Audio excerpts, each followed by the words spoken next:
Vladimir Putin orders 2 Russian bombers with possible nuclear weapons, accompanied by 30 Russian fighter jets, to fly by the coast of the United States near Alaska.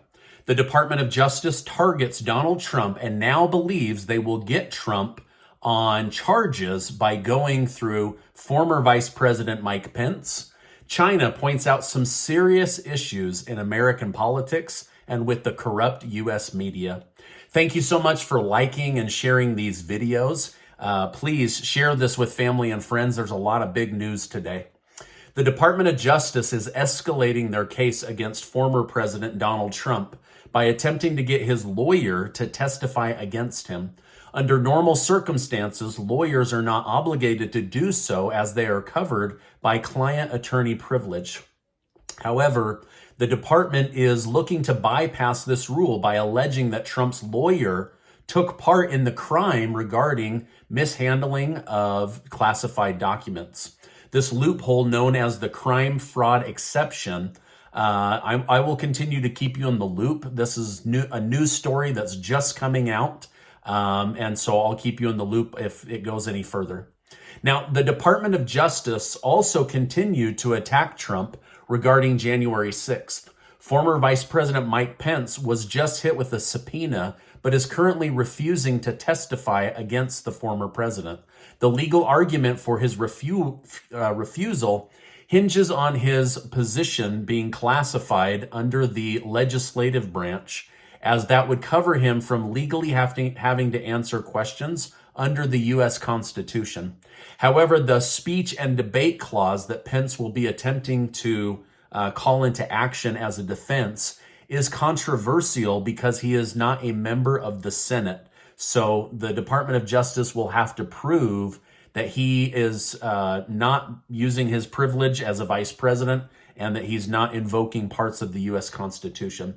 Either way, the legal battle may stall the Department of Justice's progress, but it looks like they are going to go after Trump through former Vice President Mike Pence. President Joe Biden has touted yesterday's inflation numbers. He stated, "The data shows annual inflation falling for 7 months. Real wages for working Americans are up over this same time, and food and gas prices down, giving breathing room to families, all while unemployment stayed at its lowest level since 1969, and job growth remained resilient." This is one of the first moments in Biden's COVID-infested term that he's been able to provide good news, according to the White House. Now, with this, the Republicans have flipped this back on Biden and the White House. Republican Representative James Smith seized the opportunity to call for Biden to reduce government spending if the economy is doing that much better. Okay, now it seems that Russian President Vladimir Putin is getting tired of the West interfering in the Russia-Ukraine special operation. Putin ordered 2 supersonic blackjack nuclear bombers to fly near the United Kingdom as a warning to London to stay out of the war and to not hand over jets to Zelensky. Remember, I reported a few days ago that the United Kingdom said, of course, we'll give you jets, we'll give you whatever you need. Then they threatened to bomb London, and they said, actually, you know what? Never mind. We've got to think through what we're actually willing to give you. So Putin is upping the ante. He's calling their bluff. He's raising the stakes. And now he's sent these 2 nuclear bombers called blackjacks to basically buzz the tower, right? Now, he also ordered that 2 nuclear bombers buzz the United States airspace on their way back to Russia.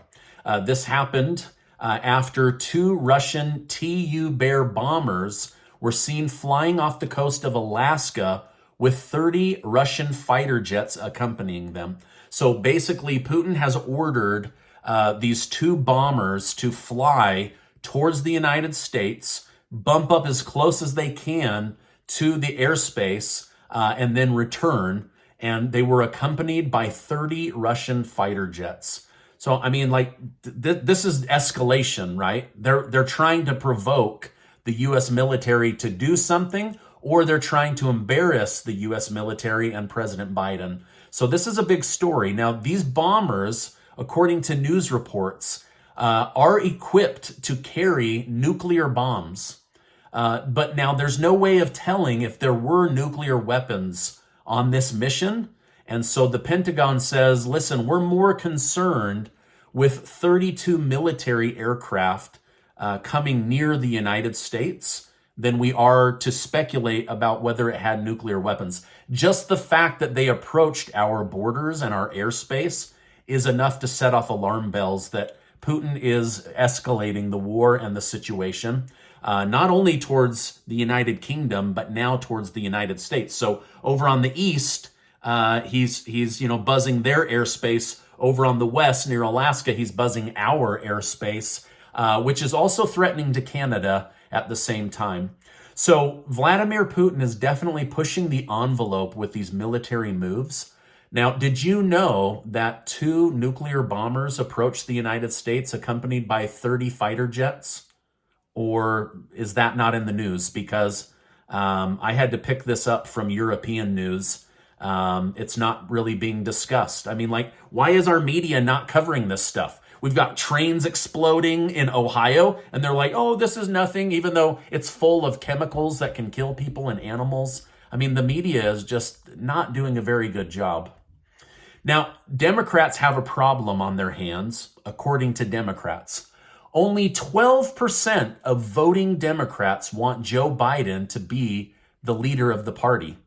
Next to him, we have AOC, Hakeem Jeffries, and Bernie Sanders only getting 5% interest. And then Vice President Kamala Harris, only 3% of Democrats want her as a leader. So, there's so much unity within Democrat leaders, but when it comes to their voters, it seems they're very disappointed in the selection, in the pool to pull from. Where's Obama? Where's the next big Democrat coming from? That's what they want to know. But as it stands, these are the cards that they have to play with. But there's a big difference between DC Democrats supporting each other and the actual voters. And it seems, according to the news, the voters not very happy with the leadership right now.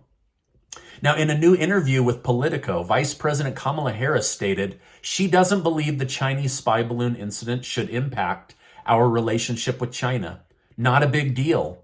She explained that Biden is seeking competition with China, not conflict or confrontation.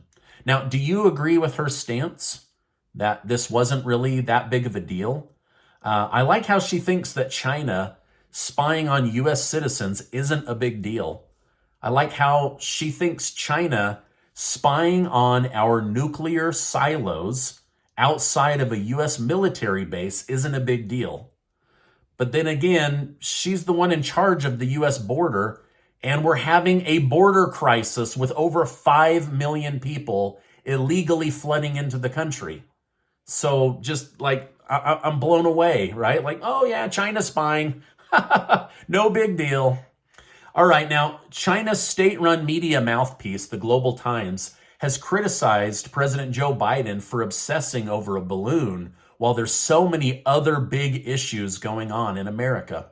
Their statement read, "The fact that such a catastrophe occurred for more than a week without being extensively reported also reflects toxic trends in U.S. political and media circles who are too obsessed with creating imaginary enemies and hyping outside threats such as Chinese balloons to pay attention to their own people's calls." So they're pointing out the Ohio train explosion with chemical gas everywhere.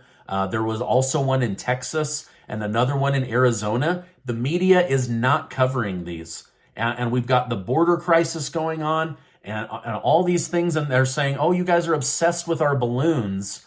But you're not even listening to your own people. You have such problems in your political system. So things are bad when China, that's run by communist leaders, calls out the U.S. media as fake news. Now, the stock market started off red today with worries about the new inflation data. However, strong retail sales numbers were released and the market headed green just before the finishing bell. Gold and silver were down slightly, and Bitcoin and Ethereum rose between 3 to 4%. The White House has announced its plan to build a network of 500,000 electric vehicles all across the United States. And shockingly, they've partnered with Elon Musk of Tesla to do this. Now, Biden and Elon Musk do not get along very well. Elon recently admitted he voted for Biden, but then later he stated he's now become a Republican. And the White House has trashed Tesla or ignored Tesla for 2 years because Tesla isn't unionized, and they want to support Ford and also General Motors because they are unionized and they mostly vote Democrat. But now they've basically given the palm to Ford and also to General Motors and said, we're now going to go with your biggest competitor, Tesla. So they'll be building these out over the coming years to have chargers all over the United States. Now, if I had to guess, Tesla was going to do this anyway, and the White House decided to partner with them last minute so that they could have bragging rights. But I don't know. Let me know what your thoughts are down below. Now, that's the news for today. A lot going on. This Putin sending nuclear bombers and 30 fighter jets towards the United States. That's pretty concerning, and I wanted to make sure that you guys knew that that is happening behind the scenes. Also, Casey and I are giving away $10,000 in cash to people right here in my YouTube community, so I'll leave a link down below so that you can go sign up to be one of the winners at the end of the month. Now, before you go, I want to remind you that you are amazing. Check out this super important video. It did not get a lot of traction yesterday, but Edward Snowden points out exactly what's happening in the White House. Hey, thanks for stopping by, and I'll see you on the next video.